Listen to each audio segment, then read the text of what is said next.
Haryana Congress party अलग अलग तरीके से पार्टी को मजबूत करने में जुटी है। इसी कड़ी में कांग्रेस पार्टी द्वारा चलाया गया अभियान हर घर कांग्रेस घर घर कांग्रेस के तहत कांग्रेस के राज्यसभा सांसद दीपेंद्र हुड्डा फर्रुखनगर पहुंचे। वहां पहुंचकर उन्होंने प्रमुख बाजारों से होते हुए नई अनाज मंडी में एक विशाल रैली को संबोधित किया। इस कार्यक्रम में उनके साथ पूर्व मंत्री कैप्टन अजय सिंह यादव, पूर्व मंत्री सुखबीर कटारिया, पूर्व मंत्री जगदीश यादव, पूर्व मंत्री मुनीलाल रंगा, महेंद्रगढ़ से विधायक रावदान सिंह भी पहुंचे। तत्पश्चात पटौदी विधानसभा के बिरहेड़ा मोड़ पहुंचे, जहां पर कांग्रेस कार्यकर्ताओं ने उनका जोरदार स्वागत किया। वहीं कांग्रेस के पूर्व विधायक स्वर्गीय भूपेंद्र चौधरी की पुत्री पर्ल चौधरी के कार्यक्रम में पहुंचे। पत्रकार वार्ता में दीपेंद्र हुड्डा ने कहा कि हम कांग्रेस पार्टी का संकल्प पत्र हर घर तक पहुंचाएंगे और भाजपा सरकार की जो विफलताएं हैं उनको लेकर लोगों के बीच जाएंगे। घर घर कांग्रेस की शुरुआत हमारी बहन पर्ल चौधरी जी ने जो की है, शुभकामनाएं देते हैं। हर घर कांग्रेस संकल्प पहुंचाएंगे। भाजपा सरकार की जो विफलताएं हैं उनको लोगों के बीच में लेके जाएंगे। जो खट्टर दुष्यंत सरकार ने हरियाणा को आज बेरोजगारी में, भ्रष्टाचार में और सरकारी अहंकार में नंबर 1 पहुंचाने का काम किया है। काम कुछ हुआ नहीं, कोई बड़ी परियोजना आई नहीं पिछले 10 साल में हरियाणा में। तो उन सरकार की विफलताएं भी बताएंगे, केंद्र की सरकार की विफलताएं भी लोगों तक लेके जाएंगे। आज इस मौके पे हम श्रद्धांजलि दे रहे हैं।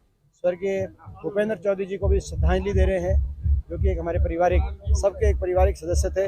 उनको आज हम इस मौके पे श्रद्धांजलि भी देते हैं और ये एक नया अभियान की जो शुरुआत करी है हमारी बहन को हम बहुत बहुत। सर, हरियाणा में जो संगठन थोड़ा सा कमजोर चल रहा है कांग्रेस का, उसको लेकर के कांग्रेस का संगठन बहुत मजबूत है और हरियाणा में अगर कमजोर है तो इस मौजूदा हरियाणा सरकार है, इसकी कार्यशैली कमजोर है और आने वाले समय में निश्चित तौर से हरियाणा में परिवर्तन होगा और हरियाणा में कांग्रेस पार्टी चौधरी भूपेंद्र सिंह हुड्डा जी के नेतृत्व में, उदय भान जी की अध्यक्षता में कांग्रेस पार्टी हर दिन प्रतिदिन मजबूत हो रही है। हरियाणा में कांग्रेस की सरकार बनेगी। साथ ही उन्होंने कहा कि आज हरियाणा बेरोजगारी, भ्रष्टाचारी और सरकार अहंकारी नंबर 1 बन चुकी है। उन्होंने कहा कि मौजूदा सरकार ने हरियाणा में पिछले 10 साल में कोई नई योजना नहीं बनाई। इन सभी विफलताओं को आम जनता तक पहुंचाएंगे। उन्होंने कहा कि हरियाणा में कांग्रेस का संगठन मजबूत है। अगर हरियाणा में कमजोर है तो मौजूदा सरकार है, उनके कार्यशैली कमजोर है। आने वाले समय में हरियाणा में परिवर्तन होगा और हरियाणा में चौधरी भूपेंद्र हुड्डा के नेतृत्व में कांग्रेस की सरकार बनेगी। आज जो है हमारा कार्यक्रम फर्रुखनगर में था, बहुत ज़बरदस्त रैली थी और अभी जो है घर घर कांग्रेस और हर घर कांग्रेस का तहत जो है बिरहेड़ा में अब यहाँ पर पर्ल चौधरी जी के यहाँ जो है ये संकल्प पत्र है, इसका वितरण जो है करने की बात है। मैं समझता हूँ कि कांग्रेस पार्टी जो है, जो गरीब और जो वंचित समाज के लोग हैं उनके बारे में सोच रही है। 300 यूनिट जैसे बिजली फ्री देने की बात है, 6,000 रुपये पेंशन की बात है। तो ये संकल्प पत्र है जिसमें 100 गज के प्लॉट है, 3.5 लाख रुपए मकान बनाने के लिए देने की बात है और किसानों को न्यूनतम मूल्य देने की बात है। तो ये सारा इसमें संकल्प पत्र को जो है बांटने का ये उद्देश्य था कि सब जो है इसको बांटें। और मैं समझता हूँ कि जो अभी हमारे लोकसभा के चुनाव नज़दीक हैं तो इसलिए हर कांग्रेस जो हमारा कार्यकर्ता हर घर तक जाए और जो हमारी पार्टी के जो संकल्प है उसको वितरित करे। तो उस के तहत हम यहाँ पर्ल चौधरी के भी यहाँ प्रोग्राम में था और उससे पहले बिरहेड़ा मोड़ पे सुखबीर चौधरी ने प्रोग्राम कर रखा था, वहाँ भी रुके थे हम लोग। तो उद्देश्य यही है कि पार्टी की नीतियों को, पार्टी के जो संकल्प है उसको जनता तक पहुँचाए। लेकिन सर, जिस प्रकार से पहले ही कहते हैं और आप भी कहते हो कि सरकार घाटे में चलेगी पिछले जो काफ़ी समय से, ये जो वर्तमान की सरकार है, उसके बावजूद भी 6,000 रुपये बुढ़ापा पेंशन, 500 रुपये का सिलेंडर, 300 यूनिट फ्री, तो क्या हरियाणा और गर्त में नहीं जाएगा फिर इससे? तो नहीं, सरकार का काम है जो वंचित समाज के लोग हैं, जो पेंशन है, 300 यूनिट बिजली है। अगर आप 300 यूनिट बिजली फ्री करेंगे तो जो गरीब आदमी है उससे जो बचत होगी, खर्चा करेगा नहीं करेगा, इकोनॉमी तो उससे दोनों बात है। सरकार के पास धन भी आता है। जीएसटी तो हर चीज़ पे लग रही है। अगर आप आटा ले रहे हो तो भी जीएसटी लगती है, दाल ले रहे हो तो भी जीएसटी। गरीब आदमी तो टैक्स दे ही रहा है, लेकिन उसको कुछ ना कुछ रियायत दें।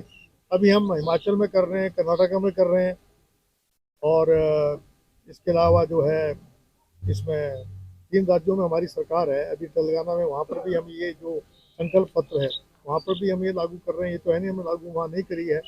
तो हमारा सरकार का काम है अस्पताल बनाना जिसमें डॉक्टर हों, स्कूल बनाना जिसमें मास्टर हों, और जो गरीब आदमी है, ये 100-100 गज के प्लॉट है वो देने की बात है। गरीब आदमी के पास जगह नहीं है। हमारे टाइम में 100-100 गज के प्लॉट दिए थे हमने, हर घर में जो है पानी का कनेक्शन देना। तो कर्जा को कम करने के लिए अब इन्होंने, हमारे टाइम में 70,000 करोड़ रुपए का कर्जा था जब हमारी सरकार थी, तो उस वक्त हमने 100-100 गज के प्लॉट भी दिए थे, पेंशन भी हम दे रहे थे। अब इन्होंने ना तो कोई मेडिकल कॉलेज बनाया गुड़गांव में, ना कोई इन्होंने यूनिवर्सिटी बनवाई, ना बस स्टैंड का सुधार किया, ना सिविल हॉस्पिटल बनाया। तो कांग्रेस पार्टी ने बिजली के कारखाने बनाए, आपके मिनी सेक्टर बनवाया, जुडिशल कम्प्लेक्स वगैरह बनाए। हाँ, यहाँ पर जो है आपका जो कितने काम उस वक्त करवाए हमारी सरकार ने। लेकिन ये कॉमर्स कॉलेज बनवाया, आपके यहाँ बस स्टैंड कटौती में बस स्टैंड बनवाया था, आज उसकी हालत देखिए आप, जर्जर हालत हो रही है बस स्टैंड की। यहाँ हॉस्पिटल बनवाया था जब भूपेंद्र चौधरी जी जब विधायक थे, यहाँ पर हॉस्पिटल बनवाया था। सड़कें हमने ये जो का सुधारीकरण किया था। अब सड़कों की हालत देखिए आप, एनएच को छोड़ दीजिए, वहाँ तो टोल टैक्स ले रहे हैं, लेकिन गाँव की सड़कों की हालत क्या है। तो ये ऐसी बात नहीं कि अगर हम लोगों को कोई फायदा करेंगे तो वो जो पैसा बचत होगा वो लोग खर्चे तो करेंगे। तो दुकानदार के पास जाएगा, कोई सामान लेगा, कोई और चीज़ लेगा, तो उससे जीएसटी नहीं मिलेगी क्या? सर, जिस प्रकार से अभी 2 दिन पहले मुख्यमंत्री ने कई हजार करोड़ रुपए की घोषणा की, जबकि चुनाव नजदीक आ रहे हैं लोकसभा के, तभी भी आचार संहिता अगले महीने में या मार्च में लग सकती है, तो क्या इतने समय में ये कार्य पूरे हो जाएंगे? नहीं, ये तो जुमलों की सरकार है। आपने देखा होगा कि मोदी की गारंटी क्या है, 15 लाख तो जुमला हो गया, 2 करोड़ रोजगार वो भी जुमला हो गया। किस बात की गारंटी दे रहे हैं? उनकी गारंटी पे कोई विश्वास नहीं करता। वो तो केवल धर्म की आड़ में लोगों को गुमराह करना चाहते हैं। अब भगवान राम के नाम से, भगवान राम को तो मैं ही मानता हूँ, किसान भी मानता है। जब भी कोई हम काम करते हैं तो भगवान राम का, अगर बिजाई किसान करता तो राम का नाम लेता है, अगर मेह नहीं बरसता तो कहते राम रूस गया, अगर बारिश आ गई कहते हैं राम बरस गया है। तो जब आखिरी यात्रा होती है आदमी की तब राम का नाम लिया जाता है। तो राम तो कण कण है, कण में। हनुमान जी ने तो अपनी छाती फाड़ के दिखाया था कि मेरे भगवान सब जगह विराजमान है। तो भगवान राम का कोई मुहूर्त नहीं है कब दर्शन करने हैं। जब हमारा दिल करेगा हम दर्शन करेंगे। बीजेपी वालों के कहने से दर्शन करेंगे क्या? और ये तो कोर्ट के ऑर्डर से बनाया मंदिर। और आपको पता है जो शिलान्यास किया था वो राजीव गांधी ने किया था। राम मंदिर का जो शिलान्यास किया था वो राजीव गांधी जी ने किया था। अगर वो होते तो हो सकता है राम मंदिर पहले बन जाता।